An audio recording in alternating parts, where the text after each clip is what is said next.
कि आज हम लोग बात करेंगे भारत में खनिजों का वितरण।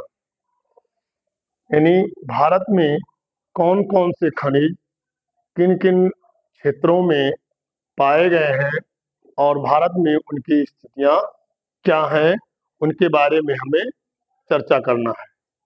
ये कहा गया है कि भारत में जो खनिजों का वितरण है वो ज़्यादातर भारत के पठारी क्षेत्रों में पाए गए हैं, जिसमें छोटा नागपुर का पठार जो है ये बहुत खनिजों के लिए महत्वपूर्ण है। इसमें हम लोग सबसे पहले बात करते हैं लौह अयस्क की। लौह अयस्क अगर देखा जाए तो ये एक बहुत महत्वपूर्ण खनिज है जो हमारे इस समय का जो युग है उसके लिए बहुत ज़्यादा महत्वपूर्ण माना गया है, क्योंकि लौह से ही तमाम प्रकार के संसाधनों या अन्य चीजों का निर्माण होता है, जिसमें इसका वितरण झारखंड, उड़ीसा, छत्तीसगढ़ एवं मध्य प्रदेश, इन 4 प्रदेशों में ये मुख्य रूप से ये खनिज पाया गया है।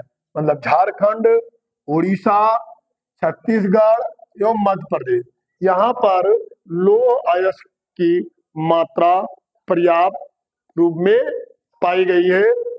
लौह अयस्क को हमारे देश से दूसरे देश को निर्यात भी किया जाता है, क्योंकि आवश्यकता से ज्यादा मात्रा में हमारे यहाँ लौह अयस्क पाए जाते हैं। दूसरा खनिज है मैग्नीज।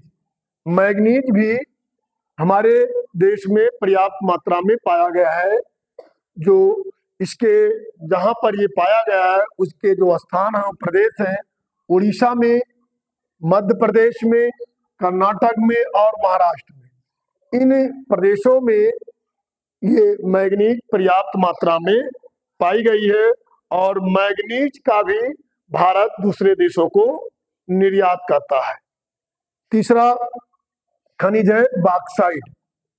बॉक्साइट भी हमारे देश में पर्याप्त मात्रा में उपलब्ध है। ये झारखंड, छत्तीसगढ़, मध्य प्रदेश और महाराष्ट्र, इन 4 प्रदेशों में बॉक्साइट की भी पर्याप्त मात्रा में उपलब्धता पाई गई है। इसका भी हमारे देश में उपयोग के अतिरिक्त इसका निर्यात भी किया जाता है, क्योंकि आवश्यकता जितनी होती है भारत की उतना तो अपने देश में उपयोग कर लिया गया और जो अवशेष बचता है उसका हम लोग यहाँ से दूसरे देशों को निर्यात करते हैं। इसके बाद अगला है तांबा। तांबा जो है ये भी भारत में पाया गया है, लेकिन भारत में ये बहुत ज्यादा पर्याप्त मात्रा में नहीं पाया गया है, क्योंकि इसका हमें दूसरे देशों से आवश्यकता पड़ने पर आयात भी करना पड़ता है। लेकिन जो भी कुछ थोड़ा बहुत पाया गया है वो झारखंड, राजस्थान, मध्य प्रदेश और छत्तीसगढ़, इन प्रदेशों में तांबा को पाया गया है। फिर इसके बाद में सोना है। सोना एक बहुमूल्य धातु है। ये बहुत काफी मात्रा में तो नहीं कहा जा सकता है, लेकिन अपने देश की कुछ आवश्यकताओं को पूरा करने के लिए सोना भारत में पाया गया है। और ये सोना कर्नाटक, जो कर्नाटक एक प्रांत है, प्रदेश है, इस प्रदेश में एक कोलार की खाने हैं। इस कोलार की खानों में सोना पाया गया है, जिसका उपयोग हम लोग अपने यहाँ करते हैं और आवश्यकता पड़ने पर इसका हम आयात भी कराते हैं। ठीक है। इसके बाद अभ्रक है। अभ्रक की अगर हम लोग बात करते हैं तो अभ्रक बहुत पर्याप्त मात्रा में हमारे देश में पाया गया है और ये भी कहा गया है कि अभ्रक से हमारे देश की आवश्यकताओं को पूरा करने के बाद विश्व के करीब में आधा देशों में भारत अभ्रक का निर्यात करता है।